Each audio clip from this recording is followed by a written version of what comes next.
Hey everyone. It is the last training in this four-part series on self-compassion, and I'm so excited to be here with you today so that we can talk about daily practices to cultivate self-acceptance. And you may be thinking self-acceptance means that I'm not going to do anything, that I'm feeling a little complacent, that I'm not going to take action for my health. But what I want to share with you today is that that's simply not true, and that self-acceptance is what leads us to the greatest results. So I want to remind you guys that my upcoming book, Energetic Eating, Live Boldly Beyond Dieting, is coming out in late April, early May. And I can't wait to get it into your hands. It's going to help you cultivate that self-acceptance, have self-compassion, but also give you some practical tools on how to take care of yourself, how to listen to your body, how to choose yourself over the diet, and how to make long-term lasting health choices. What gets in our way is that self-doubt. What gets in our way is that we go on another diet. What gets in our way is when we are hard on ourselves. And I'm going to tell you a lot of stories, a lot of personal stories, client stories, and give you science-backed strategies, as well as strategies that I've used to help my clients to move through all of that self-doubt so that you can live a long, healthy life with vitality and strength and purpose so that you don't give up on yourself anymore. Our health is the number one thing that we have that will take us as far as we need to go with the way that we want to live our lives. It truly is. It is the basis and foundation of absolutely everything. And it is the most important thing for us to focus on in our lives, no matter what we want. If you want financial well-being, if you want better relationships, if you want a more fulfilling life, your health is it. So pick up my book, Energetic Eating, and I want you guys to get on the wait list because I want you to know exactly when it's going to come out. And I want to get this into your hands as quickly as possible. If you get on the wait list, you'll be invited to the launch party. I just put the link in the comments, and you will be able to win a 75-minute consultation session with me, as well as a free copy of my book. So I'm so excited to be able to get that into your hands. Make sure that you sign up for the waiting list for the book so that you don't miss out. Now, let's talk about something that can change absolutely everything, and that is self-acceptance. If you've ever looked in the mirror and immediately picked yourself apart, maybe you grab at your sides, or you adjust your clothes, or you stand to the side, or you look at yourself in the back, or you stand in the front and you suck in, all of those things. And then you just think to yourself, God, what happened to me? If I could just be more disciplined, if I could just have more willpower. The truth is, you don't need more willpower. You don't need to be better before you can love yourself, right? You don't need to fix the things that you're picking yourself apart for in order to be able to get results. And self-acceptance is not giving up. It's the key to lasting change. When I was obsessed with dieting and going in and out of diets and having those 20 and 30-pound weight fluctuations all through my 20s and 30s, the thing that I didn't get right was that I didn't love myself first. And it wasn't until I stopped weighing myself and stopped picking myself apart and stopped being hard on myself that I was actually able to follow through. Now, you can be hard on yourself and lose weight. You can be hard on yourself and you can choose health, but it's only going to work short term because the mind wants you to associate health with positive feelings about yourself. If health and weight loss causes you to have negative feelings about yourself, then the body can't handle it for a long period of time. And that's why self-acceptance and positive self-talk is so important on the journey to optimal health and weight loss, because without it, you end up doing the yo-yo dieting that I suffered through for decades, and that all of the women who I work with also suffer through over and over and over again. And it's not easy to do it by yourself, which is why I wrote this book to help you with a workbook included in it, which is why I work with women one-on-one and in group coaching so that they can move through it, which is why I have this group for you guys in these trainings so that you can move through it. You don't have to feel alone in that journey. The problem is that most of us have been conditioned to believe that we need to earn self-acceptance, that by beating ourselves up on the scale, that by choosing another diet, that by losing the next 20, 30 pounds is going to bring us to a place where we can finally accept ourselves. But I know this struggle. I know the struggle because I lived it. And I'm going to tell you guys a personal story now. And this story is in my book, Energetic Eating, Live Boldly Beyond Dieting, with many other stories of my yo-yo dieting journey. And I want to share it with you because it's really important that you hear that I am just like you. You've probably done something like I'm going to share with you today, or maybe you've thought about doing something like what I'm going to share with you today. And again, I don't want you to feel alone in this journey to self-compassion, self-love, and ultimately self-health. There was a time when I believed that if I just pushed myself a little bit harder, I would finally fix myself. And so I embarked on a 7-day fast. Now, there are many different types of fasts. There are juice fasts, vegetable fasts, there are whole foods fasts, there are water fasts. And the one I'm going to tell you about is called the lemonade fast. Now, for those of you that know what the lemonade fast is, it's basically nothing but water, lemons, cayenne pepper, and maple syrup every single day with a saltwater flush to purge toxins from your body. I remember squeezing the lemons and the acid kind of burning inside of my nail beds. I remember drinking this lemonade, and at first it was fine, but then it started to erode my tooth enamel and made my teeth really sensitive. And I remember adding the maple syrup to it, just getting so excited, like, oh my gosh, this is my sugar for the day, right? Anticipating some sort of nutrition that's coming into my body. The drink itself wasn't horrible, but what I was teaching my body was that because I wasn't accepting and loving myself, I had to do something totally drastic in order to drop the weight. And then I would say to myself, well, when I drop the weight, then I'll be good, then I'll be better, then I'll love myself, then I'll follow through with eating really well. Well, that's not what happened at all. And the truth is that I did lose some weight on it, probably 7 pounds or something like that. And I know that sounds really enticing. You're like, oh my gosh, I want to lose 7 pounds in a week, 7 to 10 days.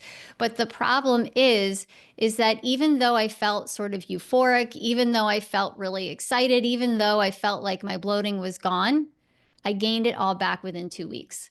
And this is the slippery slope. This is what happens. And you may think, oh, I'm different. I'm not the same as her. I could do something like that. You might go Google it right now and think, okay, this seems like a really good idea. I want that, right? You're getting that itch, that elated feeling that this is something that could fix you. But I'm telling you, it doesn't work for the long term, and you will gain it back within 2 weeks. So that is a risk that many of us take, and it is 100% never working for any of us any of the time. And I'm telling you this so that you can avoid disappointment in the future.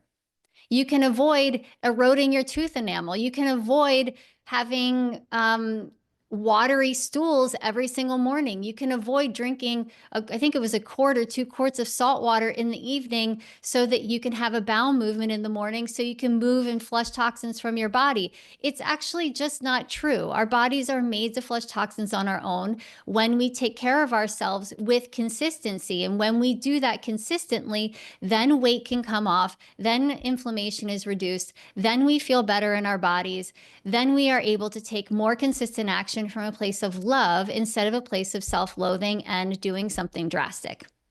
The fast wasn't about health. It was about believing that I needed to suffer in order to be worthy. It was rejecting myself in the name of self-improvement. And that's what happens when we take action from a place of self-rejection. And that's also why today I want to tell you guys what you can do, 3 daily practices to cultivate self-compassion and self-love. And the first thing that you can do is speak to yourself like someone you love. It might be hard to think to yourself at first, how do I say kind things to myself when I just don't like myself that much? And the truth is, if you think about somebody else that you love and anything that you would say to them, you can say to yourself. So you can say, I choose to speak kindly to myself the way that I would speak to somebody else. That might help you come up with the words or the phrases or the positive self-talk that you can use with yourself, because it's a little easier to think about it as somebody else. And all you're going to do is reframe self-judgment into self-support. So say that you say, I should be more disciplined. Then instead of using a should and using the word discipline, you could say, I am committed to my health. I am committed to my health, right? Instead of saying something like, I have to go on the diet today, you can say something like, I get to choose my health today. Instead of saying, I have to lose 10 pounds, you might say something to yourself, my body is safe for me to take care of. Today, I get to choose healthy foods, lifestyle choices, and exercise for a body I love in a life that makes me feel like it's worth fighting for. So the point in saying this is that when you are focusing on loving yourself, things like discipline, things like self-judgment, things like I hate myself, things like I need to lose weight start to melt away, and you can replace them with things that support you. It doesn't mean that those words aren't supporting the feelings that you're having about yourself, but they elevate you to a place of feeling really confident about taking action instead of beating yourself up in order to take action. There's a difference between those two things. The second thing that you can do to cultivate daily self-acceptance is to stop waiting until you feel good enough to love yourself. Practice loving yourself today. Confidence doesn't come from changing your body. I changed my body 30 times over decades, over and over again, losing the weight, putting it on, losing the weight. Never once during that time did I love myself even more. It felt like I needed to do more. It felt like I hadn't reached my goal. It felt like I needed to reach for even more. Okay, so you can fix this by standing in the mirror every single day and say, I am healthy and strong, even if you don't believe it, even if you don't believe it, right? If that's too hard for you to say, you can say, I'm on my way to becoming healthy and strong. I'm on my way.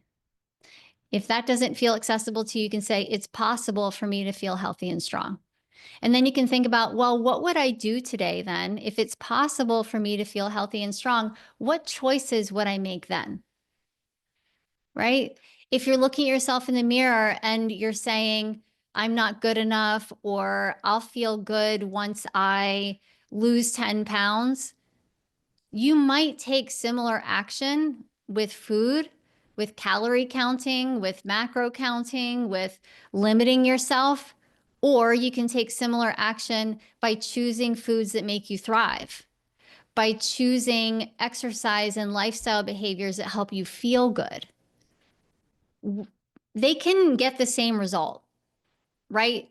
You can go down the path of dieting or you can go down the path of self-care. Both will get you the same result. The choice is up to you. Okay. If you don't do the self-acceptance piece, that choice that you're making, you are in danger of yo-yo dieting and going up and down. If the choice you're making is self-acceptance and self-love and fueling yourself for your life and for a body that you appreciate, then you're not going to yo-yo anymore. That's why cultivating the self-acceptance piece is so important. And then finally, you're going to shift from self-control to self-trust.